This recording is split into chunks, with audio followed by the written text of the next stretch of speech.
Sir, tayawan, sir, tayawan. Light, light. Dito.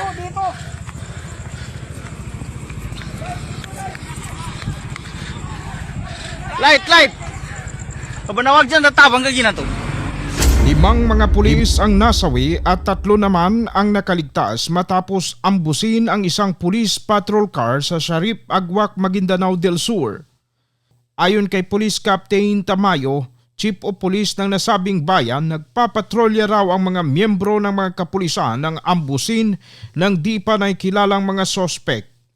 Ang mga nasawi kinilala sina Patrolman Kenneth Perocho, Patrolman Al Fata Morohom, Patrolman Amil Bangsa, Patrolman Arsenal CV at Patrolman Sayed Ridwan. Ayon sa mga saksi, mag-aalas 9 raw ng gabi ay nakarinig sila ng sunod-sunod na palitan ng putok ng mga baril. Allahu Akbar, arna niya bang ni sa tabang. Bang ni sa tabang yung pulis ah. Gadagan ton sir, ka. Dar. Gadagan to ka. Banawag dyan sa tabang. Ah. Ligir ko, ligir ko.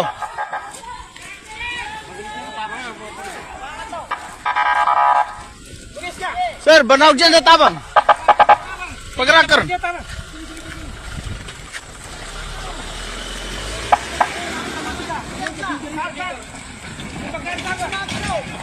Hag ko rin.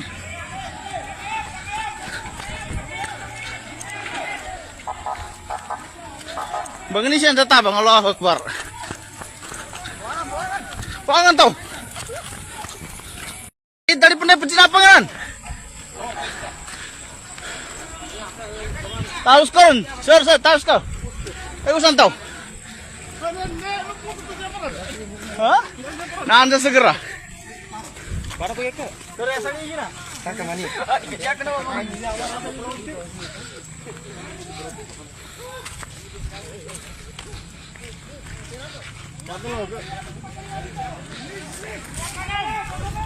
Ini nakadiba ka ba antina ni sunda ayo na sa Oriana? Ano ni sibilin mo?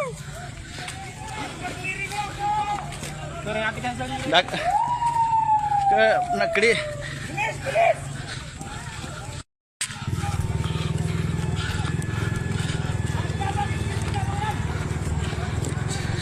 Sir, tayawan, sir, tayawan. Light, light. Dito.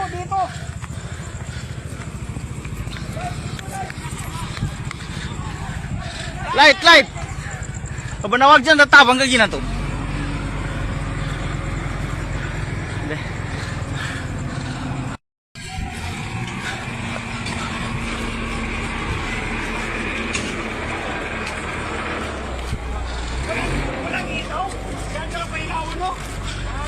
Ilaw, ilaw. Boss, walang ilaw. Ilaw, ilaw. Walang ilaw kasi dito. Dito lang oh.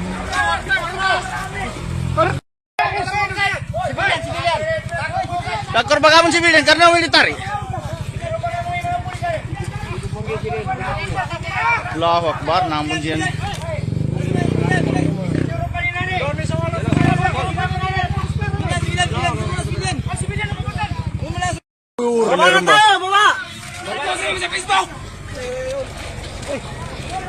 Huwag kang maganan doon, magtulong lang tayo.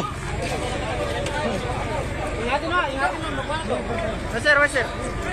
Naan niya sir, kakatabangan din nani ka, nakabugar niya. Ano na pulis kara? Ano sa pronsita? Ano nani arna nani? Ay, nakataw sir. Di namo ni. Di arma na siya nakika. Uwa to buning. O nga. Niyo ka.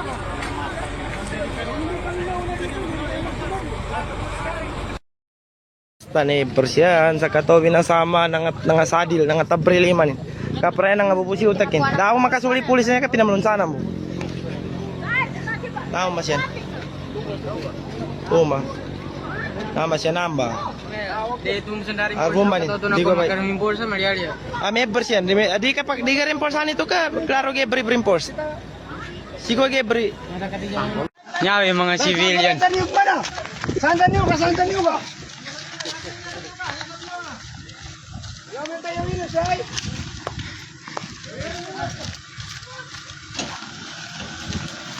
Nyawe, kape naman. Kaliwa kanan, kaliwa dito.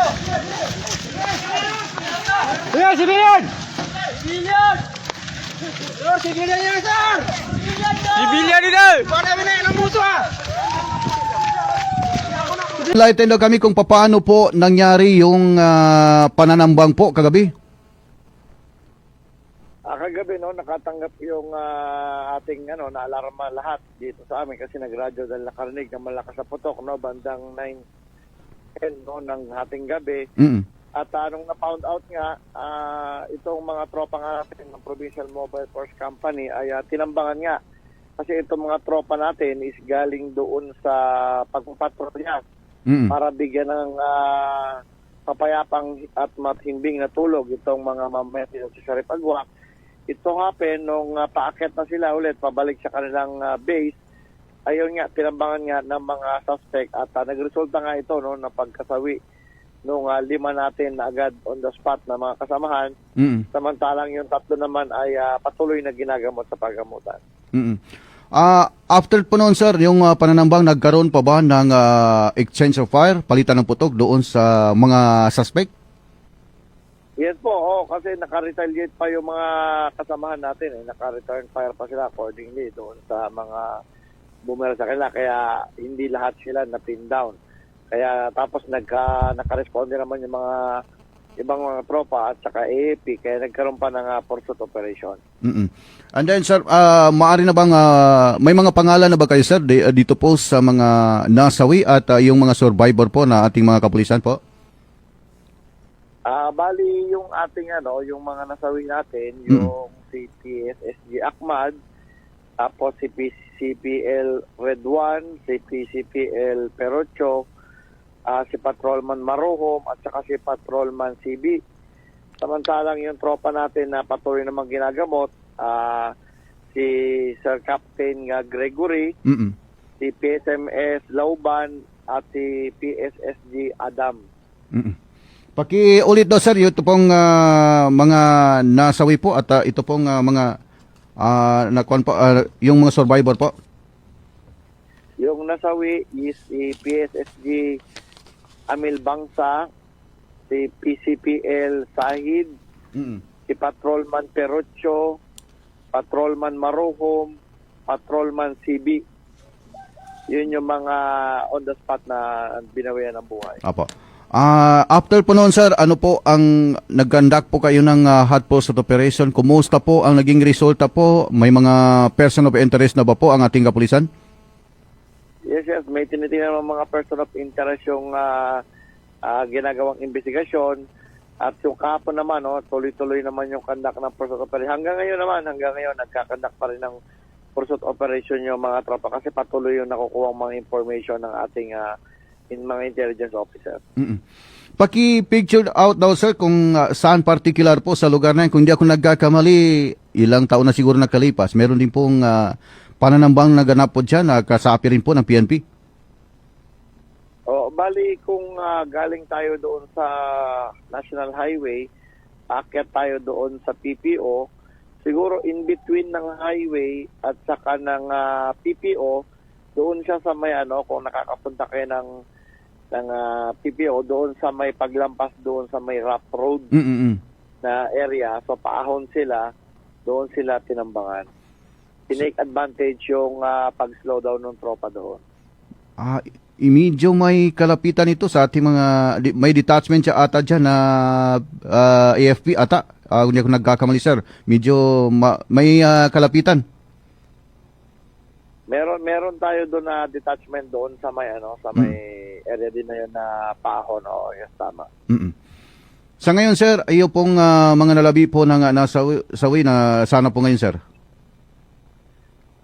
So far yung mga labi naman nakuha na ng mga pamilya at yung 3 is taga rito lang din kasi malapit sa atin. Yung 2 naman na taga Tawi-Tawi at Sambuanga is na rin agad pinadala na rin kahapon kasi pumunta rin yung ating Regional Director, Brigadier General Jason C. De Guzman at in-ensure na hindi mapabayaan yung ginagawang investigasyon pati yung pag-aasikaso doon sa mga labi.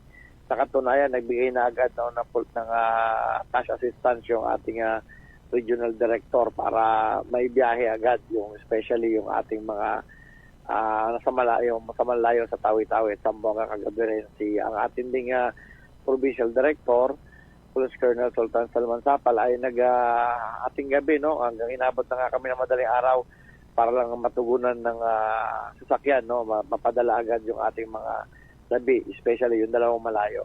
So far yung 5 na mga namatay is nakuha na ng pamilya nila.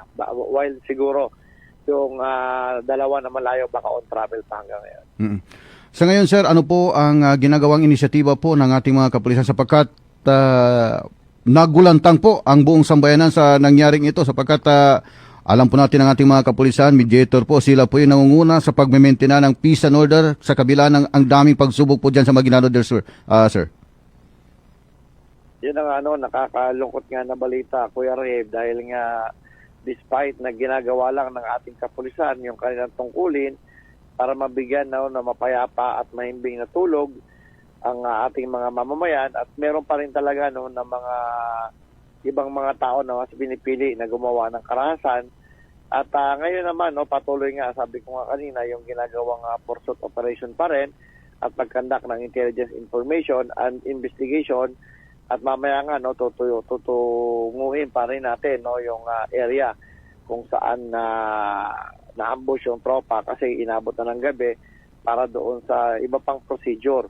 At tuloy-tuloy naman yung ginagawang investigasyon yan dahil pinatutukan talaga yan ng ating regional director at ng ating provincial director. Kumusta po ngayon sir ang mga pangunahing lansangan po sa Maguindanao del Sur sa kabila po nitong nangyari po? So far okay naman, passable naman lahat at gwardyado naman lahat ito ng ating AFP at PNP despite sa nangyari ay hindi naman tayo titigil yung ating kapulisan na Maguindanao del Sur na i-safeguard bantayan yung ating mga kababayan na sa kabila nga ng ganito na nakakapag-alay nga ng buhay ng yung ilan natin mga kasamahan para lang sa ating mga mamamayan. Okay. Wala na po kong katanungan sir. Baka may mensahe po tayo sa ating mga kababayan, lalong-lalo na po sa Maguindanao del Sur po, Police Captain sir. Unang-una, maraming kinukundina ng ating kapulisan, ng ating Police Regional Office, Bangsamoro Autonomous Region. Gayon din dito sa amin, sa Maguindanao del Sur Police Provincial Office, ang marahas na ginawa at walang saysay na pagpatay sa ating mga kasamahan. Doon naman sa pamilya ng mga naulila naming mga kasamahan ay sinisigurado naman ng ating regional director at ng ating provincial director na magkakaroon ng hustisya dahil may mga tinutumbok naman ng mga person of interest para dito at doon sa mga ating mga kababayan na merong impormasyon dito sa nangyari na ito at pwede makatulong, maaari lamang po na makipagbigay alam kayo dito sa impinan ng Sharif Agwak Municipal Police Station para po sa agaray resulta nitong insidente na ito at makakaasa po kayo na ang inyong mga pagkakailanlan ay mananatiling confidential. Bilang pasasalamat na lamang po siguro ang inyong gagawin sa mga effort na ginagawa ng ating kapulisan na ito nga po, humantong nga po sa pagkalagas ng 5 buhay ng aming mga kasamahan.